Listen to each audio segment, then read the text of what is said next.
Pokemon Black and White as an anime is not fondly remembered by the fandom. As a soft reboot, the series ran into all the issues soft reboots run into.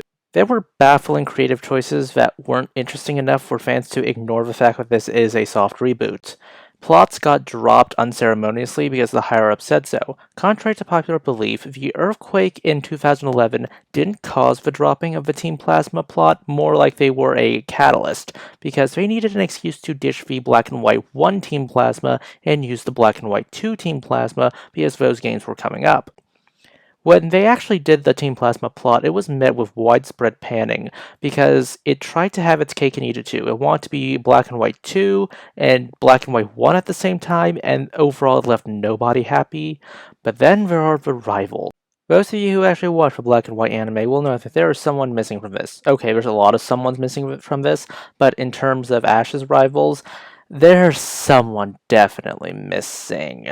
And it's not like they didn't have enough room. There's a guy on the far left who really should be just airbrushed out with this actual character. Yes, I am talking about Black and White's worst rival, Cameron. Black and White didn't exactly give us the greatest pool of rivals in history. Trip was the poor man's Paul. Yeah, tell the tale once it's legendary, tell the tale twice it's a parody and all that.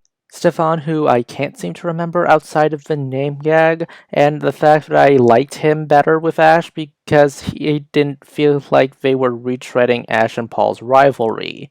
Bianca, I remember being freaking funny while still being a competent battler, and that's the first problem when it comes to Cameron. They wanted to do a comical character who is also a threatening rival, but they already had that, and I think Bianca is more threatening. She debuted early on, meaning that her dumber antics, at least you could eventually build up tolerance towards it if you weren't on board with them. I'm happy Black and White gave us the smaller tournament arcs, which did allow us to see the growth and skills of rivals, though this did make Trip look weaker in comparison, but beggars can't be choosers. What's exactly wrong with Cameron besides being a redundancy? He fails at the fundamental part of being a rival, being an actual threat. There's a simple paradigm to follow when it comes to what fans dub as the Dream Killer. If you're going to be the character dedicated to taking Ash out of the league, then put some effort into making them somewhat of a threat. Don't get me wrong, Tobias is terrible storytelling. He's a dream killer with a character construction of tissue paper underwater. However, very few fans will say he was not a threat. Cameron, meanwhile, fails at even the basic sense of being a Pokemon trainer. He didn't know the basic qualifiers of the league was 8 badges, and believed that the Unova League took place in Johto. He is so freaking stupid that he believed registering for a tournament was, well, a Pokemon. Even Black and White Ash thought he was a moron. It's not exactly a good sign when the version of Ash everyone heralds as the dumbest thing since chocolate teapots is basically the voice of reason in the room. In fact, he got so fed up with Cameron, he took him and dragged him to the registration desk. Okay, but how does he battle? I mean, there are plenty of anime characters who can be ditzy or cowardly, but are actually super competent in battle. Zenitsu from Demon Slayer is one such example where when he goes to sleep, he immediately becomes hyper competent at battling. He also doesn't stay a coward because of character development, but whatever. Cameron really does not have any battle credibility that we haven't seen already in the Black and White anime itself. During his first battle that we see him participate in, he literally forgets to bring along his Riolu. Something which frustrates even his Riolu. His attempts to get good ideas is literally him hitting himself and getting epiphanies. This is not the first time he does it in this episode alone. Because of the nature of this episode being half introduction to Cameron and half actually battling, Cameron's battle prowess comes off as rather rushed. His strategy is not unique in that a lot of it comes down to attack, and brute force. And during his battle with Bianca in the league, you get more brute force from an epiphany. What's more embarrassing is that Bianca's strategy actually makes a lot more strategic sense. She can't nullify Samurot's type advantage on her Emboar, so what she does is use Attract and then have it beat the crap out of Samurott because Samurott can't fight. After that battle, Riolu wins against the Emboar mainly because of superior mobility, which is less impressive when you have Pikachu on your main cast.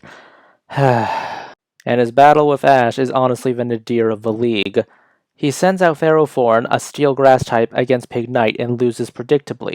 While I don't blame him for losing to Pikachu with a Samurott, since Ash did send out Pikachu after Samurott was already on the field, what Cameron does is send out a Swanna against Pikachu after seeing Pikachu take out the Samurott. Wow, that was dumb. Oh, and he believed that full battles were 5-on-5. Woohoo, he's an idiot. And he also wins this battle. Why? Cameron as a character is a failure of the ditzy genius archetype. His strategies as a ditzy genius lack the whole genius part of them. They're quite mundane, and more often than not rely on brute forcing his way through situations. Thus, he can't even count for the genius part, he's just the ditz. His stupidity is not endearing at all. In fact, we have another character who is this stupid, ditzy character, and honestly, she is far more intimidating and far more competent at this job than he is. Finally, his victory over Ash in the Unova League is less intellect and more luck. He has been described as everything wrong with Black and White Ash, and I believe it. He is everything that is terrible about Ash in this series. I honestly think he's worse. And honestly, why would we even want to see all the characters' negative traits bottled up into another character and put in the center stage, and then have that character win over the original? Because that just sounds like vindicating those negative character traits from a narrative perspective, rather than actually condemning them. Those are just my thoughts. Please consider liking, subscribing, tipping the channel on Ko-fi. This is Cyril signing off.